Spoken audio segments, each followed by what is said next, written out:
Making of. Est-ce que vous êtes chaud? Est-ce que vous êtes sûr? Est-ce que vous êtes chaussures? On l'a connaissé déjà avant.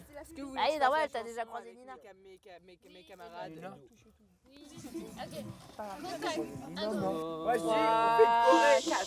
Transition. C'est bon? C'est moi qui aurais dû avoir le rôle, c'est pas normal. Je crois que ça va pas être possible. Je vais pas pouvoir le sortir.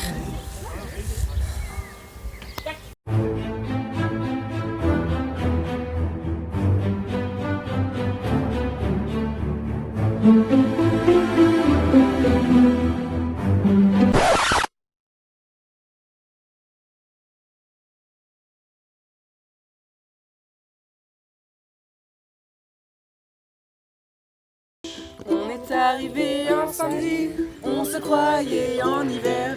On fait les tentes, poser nos tapis, voici notre petit pied à terre. C'est parti, cuit, cuit, cuit, cuit, cuit.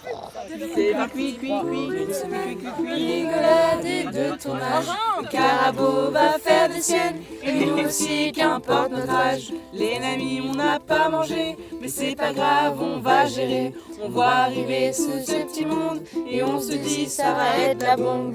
C'est parti pour une semaine de rigolade et de tournage. Le carabo va faire des siennes. Et nous aussi, qu'importe notre âge.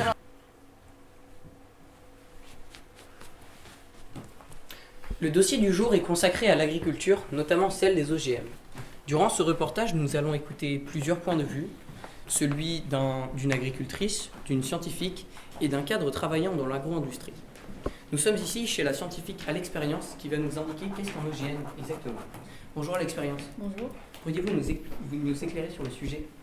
Alors, je vais vous expliquer le plus clairement possible ce qu'un organisme génétiquement modifié, un OGM.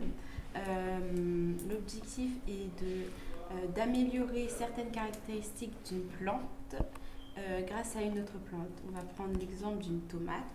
On va extraire le noyau de la tomate. Dans ce noyau, il y a des chromes et on va les extraire et les mélanger à d'autres ADN. On va prendre l'ADN d'une plante donneuse transgénétique. On va prendre celle d'un cactus qui résiste à la sécheresse. Et si on mélange les deux ADN, ça va former des tomates qui résistent au manque d'eau. Merci Alex. Nous sommes aussi avec Bernard Nack, Monsieur Nack, qui se trouve ici. Bonjour Monsieur Nack. Alors, pourriez-vous nous expliquer l'intérêt d'utiliser les OGM? Les OGM permettent de rendre les plantes résistantes aux maladies, insectes ou herbicides. Plus besoin d'utiliser les pesticides complexes, puisque des graines sont livrées avec un pesticide unique qui correspond à ses besoins. Ils permettent d'augmenter la production d'aliments. Les plantes OGM peuvent avoir un rendement plus élevé et pour une surface identique. De cette manière, on peut solutionner la faim dans le monde en permettant à des plantes rendues plus résistantes de pousser dans des zones arides par exemple. Ils peuvent être également modifiés pour améliorer la santé en augmentant la tenue en vitamines ou en nutriments. Eh bien, merci pour ces informations fort intéressantes. Nous allons tout de suite interviewer Carla Terre, une agricultrice de la région. Elle se trouve juste ici.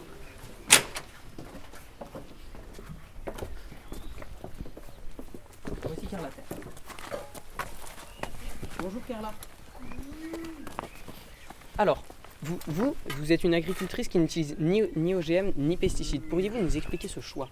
Alors, je suis agricultrice depuis 25 ans et agricultrice biologique depuis 18 ans. Oui, c'est ça. Les OGM et les pesticides sont très toxiques, surtout pour mes vaches, pour les humains et pour les plantes surtout. Alors, les OGM sont très invasives et très toxiques. J'ai entendu dire qu'il fallait racheter des graines chaque année pour, oui. quand on utilisait des OGM. Ouais. Si jamais j'utilisais des OGM, il aurait acheté des graines tous les ans Et vu que c'est cher comme le gazole en ce moment, je préfère pas en acheter. Eh bien merci Carla. Nous remercions les techniciens, les intervenants de ce reportage d'avoir confectionné tout cela. C'était Gérard Larcher, 18h30, TF1 Lozère. Transition. La caméra. Hugo lance les jerrycans, la caméra et le son. Eva elle a la banane, au cinéma elle est dans l'action. Théo est toujours à fond, le barbecue t'inquiète il gère. Noé se balade en caleçon et il se prend pas la tête. C'est parti pour une semaine de rigolade et de tournage. Le Carabo va faire des siennes et nous aussi, qu'importe notre âge. Ouais, on fait aller au là, allez.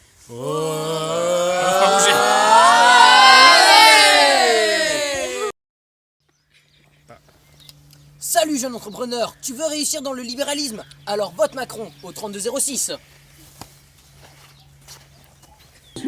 Souvent il fait des blagues, top ou flop il continue. Clara elle respire le swag, costumière elle est devenue. Il en respire la bonne humeur, toujours là pour faire rire les autres. Marine elle dépasse ses peurs, pour profiter avec les autres. C'est parti pour une semaine de rigolade et de tournage. Le Carabo va faire des siennes, et nous aussi qu'importe notre âge. Nora elle peut être discrète, elle sait bouger et diriger. Lisa elle peut faire la tête, quand c'est le câlin il est pas fait. C'est parti pour une semaine de rigolade et de tournage. Le Carabo va faire des siennes, et nous aussi qu'importe notre âge. Ce camp est vraiment trop tôt, à part quand il fait pou tout froid. Et quand les jeunes animent, c'est une soirée amazing. Toujours la joie doit être sèche, des douches solaires et du compost. Mais c'est pas grave, on a la pêche, mais de la musique et mange la compost. C'est parti pour une semaine de rigolade et de tournage. Le Carabo va faire des siennes, et nous aussi qu'importe notre âge. Nous on a adoré faire des débats et nous animer. Et on vous a admiré, découvrir le cinéma et tourner.